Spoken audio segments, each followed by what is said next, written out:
Salom do'stlar. Demak, bizda yangi loyiha. Yangi podkast. Ochib bering o'zingiz.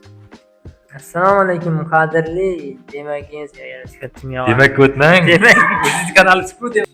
Yangi podkastimiz, yangi kanalimizni boshlayapmiz. Xudo xolasa, biz aynan bu podkastda turli xil talabalar, o'qituvchilar bo'lishi mumkin, turli o'zini fikriga yetkazish xohlaydigan barchani mana shu davraga taklif qilish maqsadida biz bu podkastni ochyapmiz. Xudo xolasa, demak, hozircha bu podkastimizni nomini nima deb beramiz? Marhamat, tanishtirsangiz. Podkast nomini keling shu kommentariyada bizni tomosha qilib turgan talabalarmi, hamkasblarmi bizga qo'yib bersak, qani yangi loyihani nima deb nomlasak yaxshiroq bo'ladi. Demak, umumiyatla bu loyihadan asosiy maqsad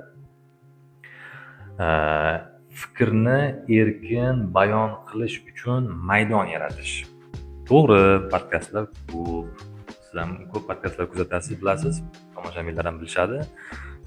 Turli xil podkastlar, turli xil mavzularda, turli xil yo'nalishlarga ega.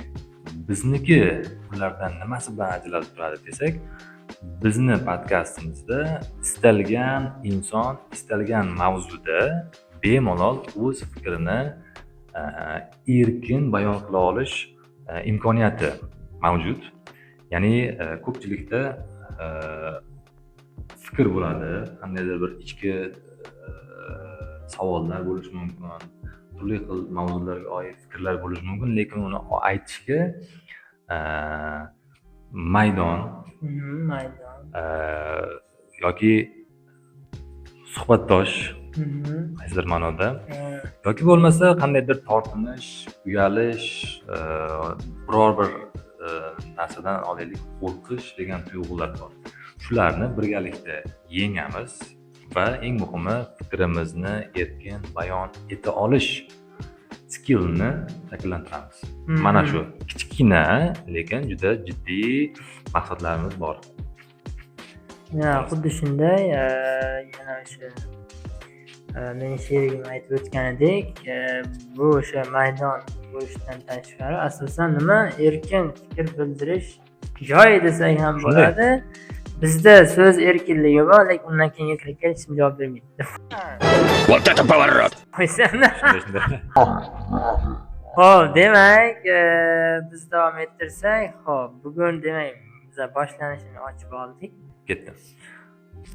Podkastimizning birinchi mavzusini keyingi qismda o'zaro kommentariy orqali yoki atrofdagi insonlardan kelishgan holda tanlaymiz.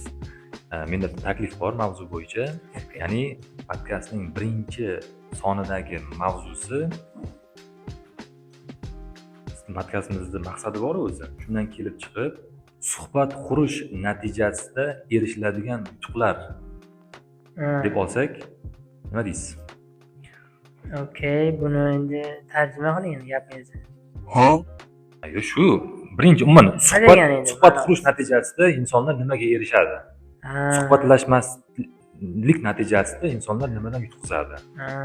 Oddiy, kuchli bir kimlardadir g'oya, qandaydir savollar, qandaydir fikrlar, ideyalar bo'lishi mumkin, lekin o'zaro oddiy suhbatdosh bo'lmasligi natijasida bu narsalar amalga oshmay qolishi mumkin. Bu narsa bizni jamiyatimizdagi eng katta muammolardan biri.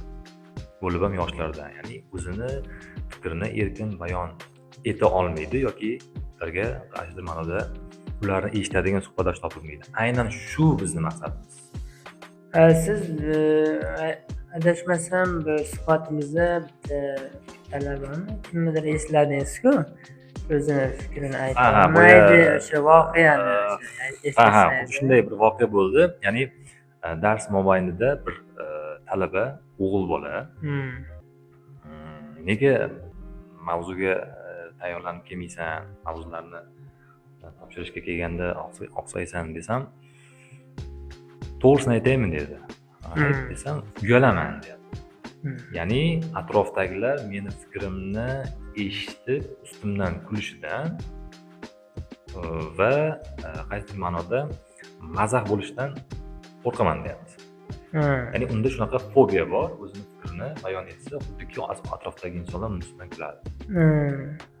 Lekin ozgina suhbatlashdim, o'ziga yarasha bilimli Fikriga va fikriga ega. ega bola, ulug' bola.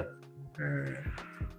Faqat tortinadi. Faqat tortinish va qo'rquv, fobiya, umumiyatda fobiya degan muammo bor. Ha, menimcha bu muammo faqat unda emas, menimcha boshqa o'sha uni yoshidagi deymizmi yoki o'sha avloddagilarni muammosi deymizmi yoki umuman olganda bu qanaqadir jamiyatni ham bosimi deb hisoblasak bo'ladimi, nima Shunday. deysiz? Bu faqat yoshlarda emas, yosh kattalarda ham bor. Masalan, ba'zi yosh kattalar yoshlar o'zini fikrini bildirganda kulishadi, mazax qilishadi. Qo'pol qilayotganda mensimaydi. Masalan, shunaqa holat aytaylik, o'sha chet elda boshqa bir davlat misolda bo'lsa, nima bo'lardi o'shanda? Ya'ni ular ham kular deb o'ylaysizmi? Ya'ni boshqa Yo'q, bu bizni jamiyatdan boshqa jamiyatlarda bunday emas deb o'ylayman. Masalan, o'zim chet elga chiqqan joylarimda yoki umuman chetda bo'lgan do'stlarimdan eshitganman, bunaqa fikrni kuzatishmagan. O'ta sodda va o'ta primitiv tushunchalar ustidan yumoristik uslubda kulishi mumkin, lekin bunaqa oddiy o'qish jarayonida yoki ilm sohasidagi faoliyat olib borayotgan talaba yoki ustozlar o'rtasida bunaqa holat kuzatilmagan. Tushunaman. Demak, siz endi asosan nima deydi? Shartli ravishda ziyoli qatlamdagi vaziyat aytyapsiz.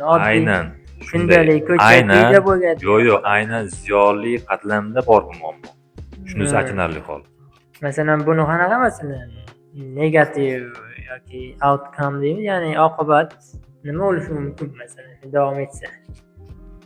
Bu borib o'zini fikrini bayon etolmaslik bo'ladi. Ya'ni inson o'z xohish istaklarini ro'yobga chiqa olmay qolib ketaveradi. Ya'ni maqsadlariga erisha olmaydi. Eng qisqa qilib aytganda, maqsadiga erisha olmaydi. Demak, odam o'zini fikrini oxirigacha aytib, ya'ni hech kimdan tortinmasdan bizdagi jamiyatda eng katta muammo bu nima, odamlar nima deydi degan baloni chetlab o'tib, Odamlar nima deydi? o'zini shu fikrida mahkam sobit turishi kerak degan xulosaga kelsak bo'ladi hozircha. Xo'p, demak, hozircha Shuning uchun keyingi mavzuni umumiyatda suhbat mavzusi qilib olamiz.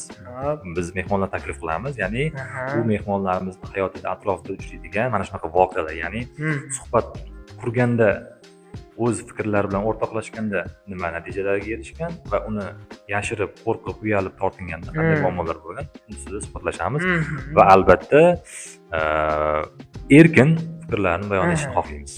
Xuddi shunday, bizda erkin fikr boya aytgandek bor. Uni e'tirof etish kerak, aytish kerak, tortinmaslik kerak. Lekin o'zini nima doirasida, ya'ni boshqani haqoratlamagan yoki boshqani huquqiy ta'sir qilmagan holda erkin fikr doim aytilishi kerak. Doimo qo'yadi. Biz bunga qo'shilamiz 100%. Bunday Bu joy ham bormi? Ha-da, endi bir qo'yamiz mana ulardan. Mana o'g'irlab qo'yadi. O'g'irlangan bo'lib qoladi. Lekin men uni ko'rmayapman rostdan. Ko'rmaganman. Lekin prosta hozir shu menga kelib qoldi. Masalan, hozir sherigim aytyapti, shunaqa bor deb. Yo'q, qo'yadigan joyi bor. Qo'yadigan joyi bor. Masalan, men ko'rmaganman rostdan ham. Hozir endi eshityapman. Qanaqadir unknown podkastda shunaqa joyi bor ekan. Okey, mabodo bilmay qo'ygan bo'lsak, copyright sizlarga. Okey. Demak, xulosa yakunimizda bitta narsa albatta izohlarga fikr bildiringlar. Yomon bo'lsa ham, dabdalar desangiz, yozib qo'yinglar. So'kmasangiz bo'ldi ishni. Nimadir deb yozinglar albatta. Fikr beringlar. Javobgarlik bor. Endi bab aytsak ham keyingi mavzuda bo'lishni xohlaysiz. Uni ham sizni qanday mavzudagi fikr va mulohazalarni tinglash qiziqtiradi. Keyin albatta nima podkast yozuvchi nom yo'qligi uchun nom ham birgalikda taklif qilishingiz mumkin. hamjihatlikda nom qo'yarmiz balki. Albatta, xudo xohlasa. Demak, keyingi sonni ko'rishguncha